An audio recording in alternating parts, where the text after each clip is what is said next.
देखो last class में हम लोगों ने कॉस्ट एनालिसिस कंप्लीट किया था और आज की क्लास से हम लोग को स्टार्ट करना है revenue analysis.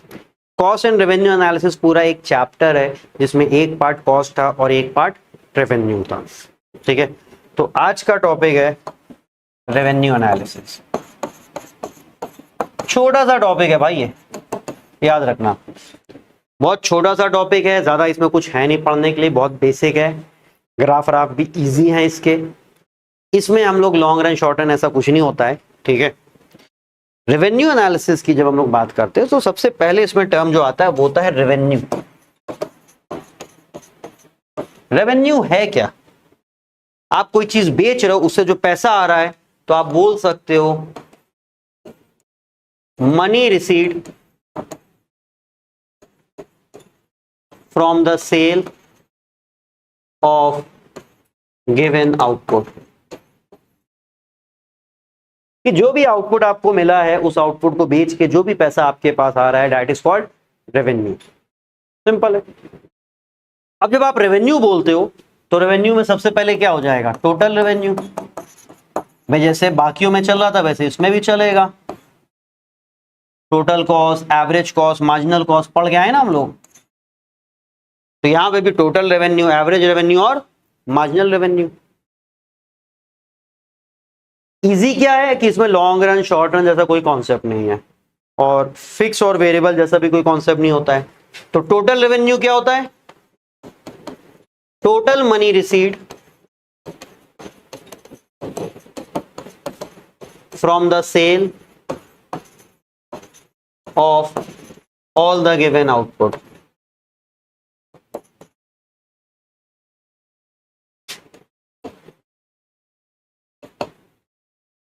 Total money receive from the sale of all the given output, जितना भी आउटपुट है। तो मतलब अगर आपको टीआर फाइंड करना हो तो कैसे फाइंड करोगे? Price into output. यानी कि हम लिख सकते हैं TR is equal to P into Q. Simple. ठीक है, अच्छा, ये हो गया टोटल रेवेन्यू। नेक्स्ट क्या है? Next is average revenue.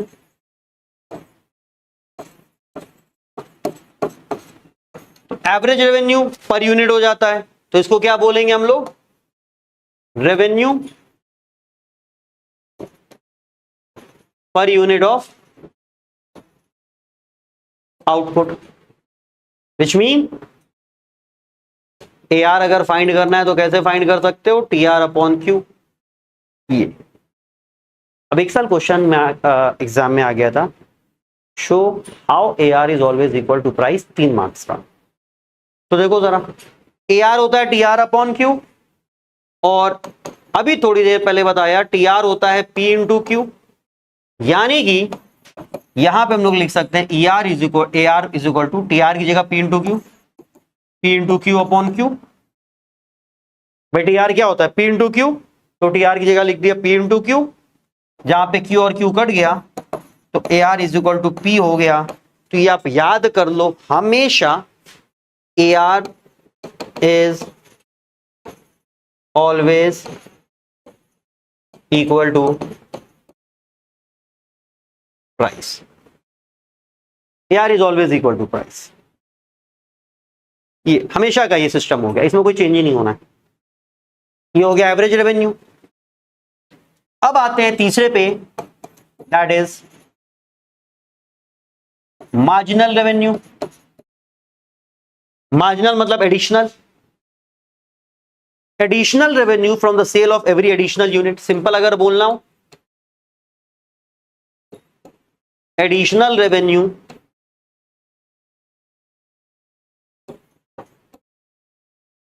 From the sale of every additional unit. और कैसे आप डिफाइन कर सकते हो? Addition made to total revenue, TR. when an additional unit is sold, ये और एम आर और टी आर में हम लोग को मालूम है ना कौन सा फॉर्मूला यूज होता है, M R nth is equal to T R n minus one. हर बार यही चीज एम यू टी यू में किया, यही चीज एमपीटीपी में किया, यही चीज एमसीटीसी में किया, अब वही चीज एम आर टी आर में कर रहे हैं। या फिर M R is equal to delta T R upon delta Q, simple. अभी तक कोई दिक्कत है? हाँ भाई ठीक है। अभी तक हमने इनका ग्राफ नहीं पढ़ा, ठीक है, बस हमने इनकी डेफिनेशंस पढ़ी है। ग्राफ पढ़ने के लिए, इनका बिहेवियर समझने के लिए, रेवेन्यू में क्या होता है, लॉन्ग रन शॉर्ट रन नहीं चलता है, रेवेन्यू मार्केट के हिसाब से चेंज होता है, ठीक है। अब ये मत कहना कि sir market forms of market chapter तो अभी पढ़ा ही नहीं है, वो आगे है, इसके बाद है, तो इसका मतलब वो नहीं भी पढ़ा तो भी ये हो जाएगा, ठीक है ना। तो बिहेवियर ऑफ रेवेन्यू कर्व अगर हम बात करते हैं,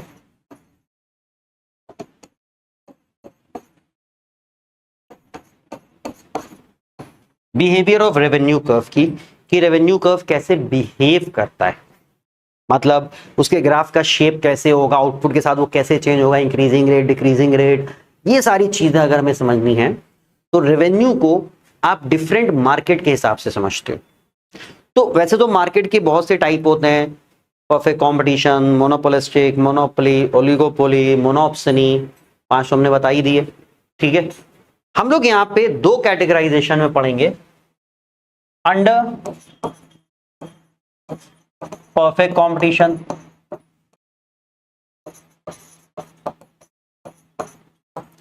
और अंडर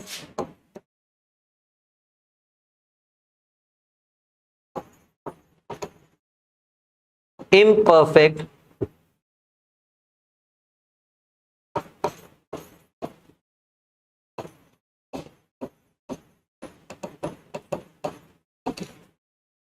ये दो, under perfect competition and under imperfect competition. Behaviour of revenue curve जब भी आप पढ़ोगे आप ऐसे पढ़ो। अब ऐसा इसलिए है, आप आ जाओ एआर पे, एआर हमेशा प्राइस के बराबर होता है और प्राइस जो है मार्केट में डिटरमाइन होता है, ठीक है, और अलग अलग फॉर्म्स ऑफ मार्केट में अलग अलग तरीके से डिटरमाइन होता है। परफेक्ट कंपटीशन एक फॉर्म होता है, इम्परफेक्ट याद रखना, इसमें 2 मार्केट हमने लिए हैं, एक मोनोपोली ली है और एक मोनोपोलिस्टिक ली है। ये क्या होते हैं अभी कोई जरूरत नहीं डिटेल में जाने की, बस समझो 2 हैं। ये 2 फॉर्म या 2 मार्केट का बिहेवियर क्यों हम लोग को करना है समझो, क्योंकि जो प्राइस है, क्योंकि रेवेन्यू प्राइस पे डिपेंड करता है, रेवेन्यू मतलब प्राइस ही तो है, बेच के जो पैसा कमा रहे हो, तो वो प्राइस का बिहेवियर दोनों मार्केट में अलग है। अंडर परफेक्ट कंपटीशन में याद रखना, firm is a price taker. देखो माइक्रो इकोनॉमिक्स में प्राइस कौन डिटरमाइन करता है, डिमांड और सप्लाई, ये मार्केट मैकेनिज्म चैप्टर में पढ़ाया जाता है कि डिमांड और सप्लाई मिलकर प्राइस को डिटरमाइन करते हैं, ठीक है। अब वहां पे उस प्राइस को एक फर्म या सेलर कितना इन्फ्लुएंस कर सकता है वो डिपेंड करता है मार्केट के फीचर्स पे। तो परफेक्ट कंपटीशन एक ऐसी मार्केट होती है जहां पे बहुत ढेर सारे सेलर्स होते हैं और सब एग्जैक्टली सेम प्रोडक्ट बेच रहे होते हैं, एग्जैक्टली सेम मतलब same product under same condition, कुछ भी डिफर नहीं करता है। एक ही दुकान में एसी, सबकी दुकान में एसी, कोई फर्क नहीं होता। सबकी फ्रैंक की आईएससी की 2025 का एडिशन सबका सेम होगा, 2026 का एडिशन सबका सेम होगा, वो चीज। तो यहां पे firm is a price taker होता है। प्राइस टेकर का मतलब यह है कि जो मार्केट ने प्राइस डिटरमाइन कर दिया, फर्म उसको अब चेंज नहीं कर सकता है। फर्म के पास यहां पावर नहीं होती है, power to influence the price. Under imperfect competition, firm has no power to influence the price. Therefore, constant price prevails the market. अब इस लाइन का क्या मतलब है, firm can sell any output at same price.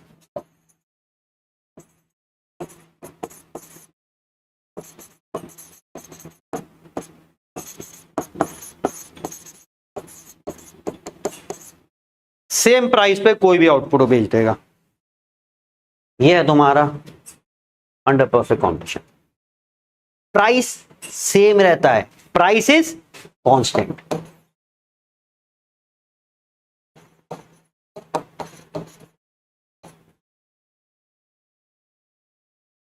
Price is constant, ये हो गया बस सिंपल। प्राइस चेंज ही नहीं होगा। इम्परफेक्ट कंपटीशन में क्या होता है, firm is a price maker. काफी हद तक इनके पास पावर होती है, मोनोपोली में तो फुल पावर होती है, मोनोपोलिस्टिक में भी काफी पावर होती है कि वो अपने हिसाब से प्राइस को एडजस्ट करते हैं, मतलब प्राइस को वो इन्फ्लुएंस कर सकता है, तो प्राइस मेकर हो जाता है। मोनोपोली में तो प्राइस ही वो डिटरमाइन करता है क्योंकि वो अकेला सेलर होता है। मोनोपोलिस्टिक में प्राइस को इन्फ्लुएंस कर सकता है, तो प्राइस मेकर होता है। और वो क्या करते हैं, firm can sell more by reducing price. फिलहाल मार्केट क्या है उसके चक्कर में नहीं पड़ना, बस ये की याद रखो कि under perfect competition firm is a price taker, constant price prevails the market, मतलब price remain constant any amount at same price. Under imperfect competition firm is a price maker, so he can sell more by reducing price. मतलब conclusion क्या निकला, conclusion ये निकला कि अगर हम perfect competition में हैं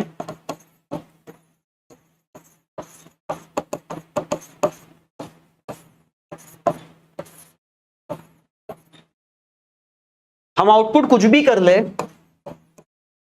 प्राइस अगर 15 है तो हर बार 15 ही रहेगा, चाहे हम 4 यूनिट बेचे चाहे हम 5 यूनिट बेचे, पर यूनिट प्राइस चेंज नहीं होगा। और इम्परफेक्ट कंपटीशन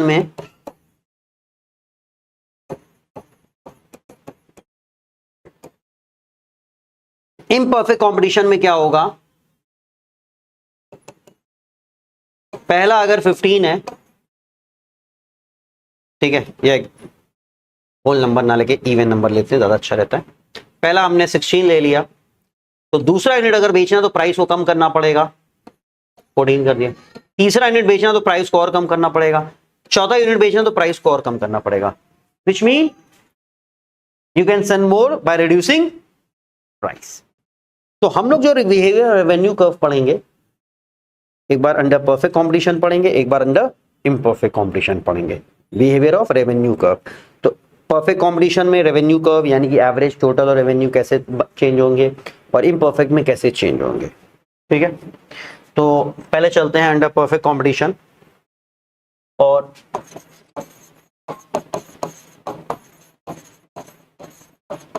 पहले डेटा से लेते हैं। वैसे तो हम लोग डेटा के साथ ग्राफ नहीं बनाना होता है, बट डेटा के साथ बिहेवियर बड़ा अच्छे समझ में आ जाता है, ठीक है। क्वांटिटी 1 2 3 4 5, प्राइस आपने कहा, प्राइस अगर 15 तो प्राइस तो हर बार 15 ही रहेगा चाहे कुछ भी हो जाए, ठीक है। टोटल रेवेन्यू कैसे आएगा, प्राइस इंटू क्वांटिटी, 115 ज़ा 15, 215 ज़ा 30, 45, 60, 75। एवरेज रेवेन्यू निकालना है, तो वैसे तो एवरेज रेवेन्यू का फॉर्मूला है TR upon Q, but average revenue is always equal to price, यानी कि हर बार एवरेज रेवेन्यू क्या आएगा, 15।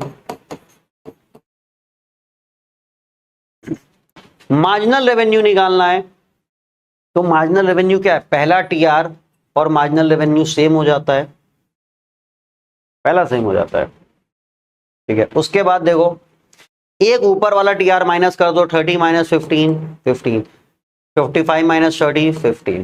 भाई हर बार सेम प्राइस पे बिक रहा है ना, तो एडिशनल प्राइस हर बार तो सेम ही तो होगा। तो अगर आप देखो AR is always equal to price, तो प्राइस इज कांस्टेंट, तो AR is also constant. Since every additional unit is being sold at constant price, therefore MR is constant. अब जब एम आर कॉन्स्टेंट है, टोटल में हमेशा क्या चलता है, रेट चलता है, इंक्रीजिंग रेट डिक्रीजिंग रेट, और रेट मतलब जो नंबर ऐड हो रहा है। तो आप देखो हर बार कौन सा नंबर ऐड हो रहा है, हर बार सेम 15 15 15 15, हर बार 15 ऐड हो रहा है, तो हर बार सेम नंबर ऐड हो रहा है, मतलब कांस्टेंट रेट। तो हम क्या बोल सकते हैं ग्राफ्स के बारे में, चलो यहां पे क्या कहते हैं लिख देते हैं, ग्राफ नेक्स्ट पेज पे बना देंगे। पहला, T R increases at constant rate, since AR is equal to P and P is constant, therefore AR is also constant. Since every additional unit is being sold at constant price, therefore MR is also constant and AR is equal to M. क्या ये observation सबको समझ में आ गई? अब इसको अगर graphically present करना हो,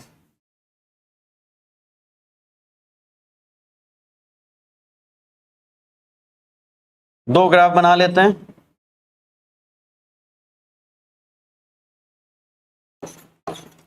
y एक्स पे रेवेन्यू, x पे आउटपुट, x पे आउटपुट, y पे रेवेन्यू। ये अगर प्राइस है p तो कांस्टेंट है, ये ओरिजिन हो गया, ये ओरिजिन हो गया, मतलब हम चाहे आउटपुट जितना भी बढ़ा लें हमारा रेवेन्यू तो फिक्स है ना। विच मीन अगर हम रेवेन्यू कर्व बनाएंगे यहां पे तो ये बनेगा AR, और क्योंकि AR और MR सेम है तो जो AR होगा वही क्या हो जाएगा MR, which is equal to. तो यहां पे हम एक ही लाइन ऐड कर सकते हैं, MR curve coincide with AR curve. Coincide मतलब दोनों सेम है, ऐसे। और अगर हम बात करें TR कर्व की तो ऑब्वियस बात है, जीरो पे तो जीरो होगा ना total revenue. Increases at constant rate है तो कांस्टेंट रेट में शेप स्ट्रेट लाइन बनता है। भाई हम लोग ने अभी तक क्या पढ़ा था, डिक्रीजिंग रेट मतलब ऐसे, इंक्रीजिंग रेट मतलब ऐसे, और कांस्टेंट रेट सीधे होता है। तो अभी तक ये आ चुका है, ये आ चुका है, ये वाला आया नहीं था, इस बार ये वाला आ गया, ठीक है, आई बात समझ में। तो क्योंकि TR increases at constant rate तो ये है। तो टीआर कर्व के बारे में क्या बोल सकते हैं, TR curve is a straight line beginning from origin. एकदम बेसिक चल रहा है भाई, एकदम बेसिक, कुछ है ही नहीं। ये पूरा हो गया परफेक्ट कॉम्पिटिशन, जिसमें टीआर कर्व क्या increases at constant rate, TR increases at constant rate, therefore TR curve is a straight line beginning from origin. AR is constant and AR is equal to MR.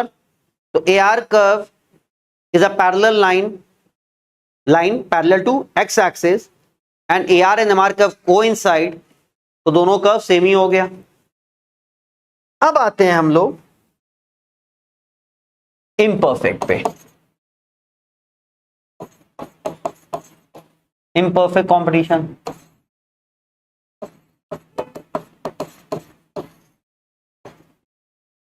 Q 1 2 3 4 5 6 price, एक काम करते हैं price 20 से start करते हैं, 20 18 16 14 12 10। ठीक है, T R लेते हैं 1 इंटू 20 20, 2 इंटू 18 36, 3 इंटू 16 48, 4 इंटू 15 56, 5 12 60, 6 10 60। थोड़ा सा और बढ़ा लेते हैं, इसको 7 पे लेके चले जाते हैं, ये 8 हो जाता है, 7 8 56, डिक्लाइन भी करने लग गया। ठीक है, अभी A R is always equal to price, तो A R is always equal to price, आप ये भी कर सकते हो या फिर टी आर अपॉन क्यू करोगे, बात एक ही है। तो जो प्राइस है वही ए आर हो जाएगा, 20 18 16 14 12 10 8। और अब आपको फाइंड करना है एम आर। एम आर कैसे आएगा, पहला टी आर और एम आर तो सेम मान लो, ठीक है, उसके बाद एक ऊपर वाला माइनस करेंगे तो 36 minus 20 16, 48 minus 36 12, 56 minus 48 8, 60 minus 56 4, 60 minus 60 0, 56 minus 60 minus 4। अब यहां आप ऑब्जर्व करिए, ठीक है, पहला A R is equal to P and price is falling. मतलब ऐसे ना लिखें, सही तरीका लिखने का ये है कि seller can sell more by reducing price with increase in output. ठीक है, तो seller is increase in output by reducing price, he sell more by reducing price। तो firm sell more by reducing price। ठीक है, तो इससे क्या हो रहा है, with increase in output P is falling, therefore AR also falls। जैसे जैसे हम आउटपुट बढ़ाते हैं AR फॉल करता रहता है। ठीक है, अच्छा, TR के साथ अगर आप देखो, इसके बाद MR पे आए तो every additional unit is being sold at lower price, therefore MR also falls, it becomes 0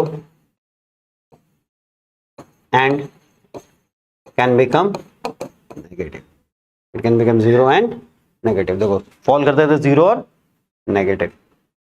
ठीक है, अब टीआर के साथ क्या है, अगर आप ध्यान दीजिए तो यहां पे कितना बड़ा है 16, फिर कितना बड़ा है 12, फिर कितना बड़ा है 8, यानी कि टीआर बढ़ तो रहा है।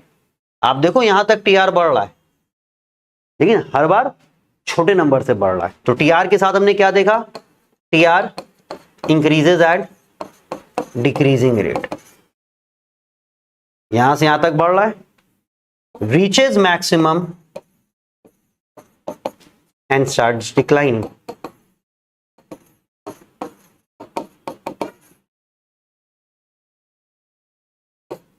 ये चीज यहां पे देखो 60 60, तो ये मैक्सिमम हो गया, और फिर इसके बाद 56 यानी कि डिक्लाइन करने लग गया, तो ये टीआर हो गया। ये समझ में आ गया सबको, भाई दोनों सेम है। अब क्योंकि ये फॉल कर रहा है तो ये भी फॉल कर रहा है। अब हर एक्स्ट्रा यूनिट जो है कम प्राइस पे बिक रही है, तो जाहिर सी बात है एमआर भी फॉल करेगा। ठीक है, एमआर भी फॉल करेगा, तो एमआर भी फॉल कर रहा है, वो जीरो और नेगेटिव भी हो जा रहा है। अब क्योंकि एमआर देखो यहां तक फॉल कर रहा है, तो टीआर इंक्रीज करेगा डिक्रीजिंग रेट पे, और फिर मैक्सिमम हो गया और फिर डिक्लाइन करने लगेगा। अब एक ऑब्जर्वेशन पे ध्यान देना, हमने कहा हर यूनिट कम प्राइस पे बिक रहा है, तो प्राइस तो देखो 2-2 से कम हो रहा है, लेकिन एमआर पे ध्यान दो 4-4 से कम हो रहा है। मतलब क्या,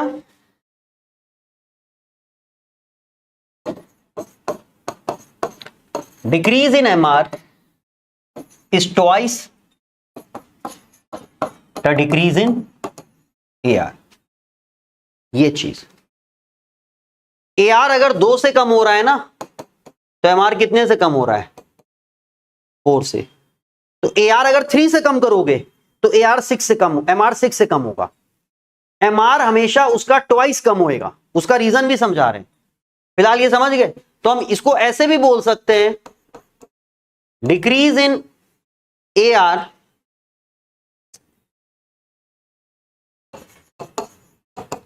is half the decrease in MR। दोनों में सेम है, ठीक है। तो अगर ये 4 से कम हो रहा है तो ये कितने से होगा? 2 से, ऐसे, ठीक। उसके पीछे का रीजन समझो, उसके पीछे का रीजन समझो, बहुत इंपॉर्टेंट है। जैसे कि आप दुकानदार के पास गए, आपने प्राइस पूछा तो उसने कहा 20 रुपए। तुमने कहा भैया अगर हम 2 ले तो उसने कहा अगर 2 लोगे तो हम 18 रुपए लगा देंगे।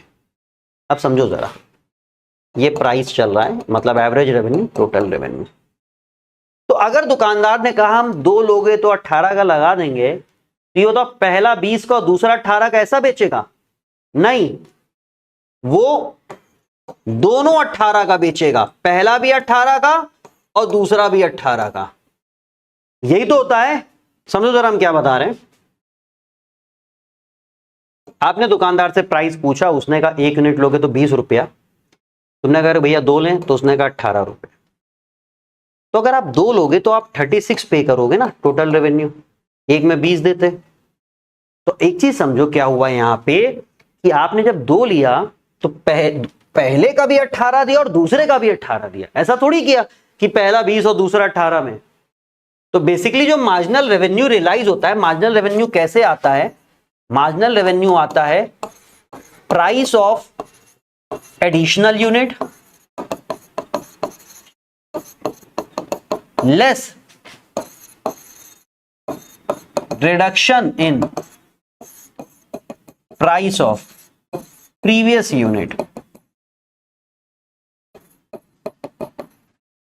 तो समझो, अगर हमें एमआर फाइंड करना है यहां पे, तो जो सेकेंड यूनिट एडिशनल यूनिट है उसका प्राइस तो 18 था, और क्योंकि उसके साथ बिकने के चक्कर में पहला वाला 20 से 18 आ गया, तो उसका प्राइस 2 रुपए कम हुआ।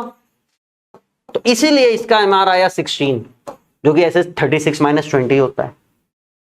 इसी तरह आपने कहा भैया अगर 3 यूनिट लें, तो उसने कहा हम 16 लगा देंगे। तो आप तीनों का 48 दोगे ना, तो एडिशनल तीसरा है, तो तीसरे तो 16 में है ही, लेकिन बाकी के 2 जो कि 18 के मिल रहे थे, अब वो दोनों 16 के मिलेंगे, यानी कि दोनों में 2-2 रुपया कम हुआ, तो 4 रुपए कम हुआ। तो ये कितना हो गया? 12, जो कि हम यहां पे देख सकते हैं। ये याद रखना, ये फॉर्मूला कि एमआर हम कैसे फाइंड कर रहे हैं? Price of additional unit minus reduction in price of previous unit. इसीलिए डबल का डिफरेंस आ रहा है। तो 4 यूनिट 14 का, जो कि कितने का बनेगा? 14 4 दा 56। तो एडिशनल जो चौथा है वो तो 14 का है, 14 का है। उसके साथ जो पहले 3 वाले जो कि 16 के मिल रहे थे, अब वो भी 14 के मिलेंगे, यानी कि सब में 2-2 रुपया कम होगा। तो 3 2 6 कम होगा, तो ये आएगा 8। आप ये किसी पे भी अप्लाई कर सकते हो। चलो हम एक अप्लाई करते हैं जहां पे हम 3-3 से कम कर रहे हैं, ठीक है। तो पहला यूनिट उसने कहा 21 का मिलेगा, तो टीआर आपका आएगा 21। आपने कहा 2 लेंगे, तो उसने कहा भाई देखो 2 लोगे तो हम 18 का कर देंगे, 3-3 रुपए प्राइस कम कर देंगे। तो आप देखो आपका आ गया 36। अगर आपको एमआर बोला जाए तो पहला वाला तो सेम ही है। दूसरे वाले में अगर आप देखो तो सेकेंड यूनिट का प्राइस तो है 18, ठीक है। उसके साथ पहला वाला जो 21 का मिल रहा था अब 18 का हो रहा है, तो उसके में प्राइस कितना कम हो रहा है? 3 का। तो ये कितना आ गया? 15, जो कि 36 माइनस 21 होता है। हमने भैया 3 यूनिट लेंगे, तो उसने कहा 15 रुपए लगा देंगे, जो कि कितने का बनेगा? 45 का। तो देखो भैया एडिशनल तो हो गया 15 का, थर्ड वाला, और उसके साथ पहले 2 जो कि 18 के मिल रहे थे 15 के मिलेंगे, यानी कि दोनों में 3-3 रुपए, यानी कि 6 रुपए कम होगा। तो 15 माइनस 6 9, जो कि आप यहां देख सकते हो 45 और 36 में 9 का डिफरेंस है। फिर उसी तरह चौथा यूनिट उसने कहा 12 का मिलेगा, जो कि 48 मिल रहा है, जो कि आप देख सकते हो कि फोर्थ एडिशनल यूनिट है उसका प्राइस हो गया 12। प्लस फोर्थ आप अकेले थोड़ी ले रहे हो, आप तो 3 और ले रहे हो ना, टोटल 4 ले रहे हो। तो वो बाकी के 3 जो पहले 15 के मिल रहे थे अब 12 के हो रहे हैं, यानी कि सब में 3-3 रुपए कम हो रहा है। तो 3 यूनिट पे 3 रुपए कम हो रहा है, 3 3 9, जो कि हो जाएगा 3, जो कि यहाँ पे दिख सकता है। इसका ग्राफ बनाते हैं और फिर पैकअप करते हैं। तो देख लो जरा जल्दी से ग्राफ। नेक्स्ट क्लास में रेवेन्यू तुम लोग का कंप्लीट हो जाएगा।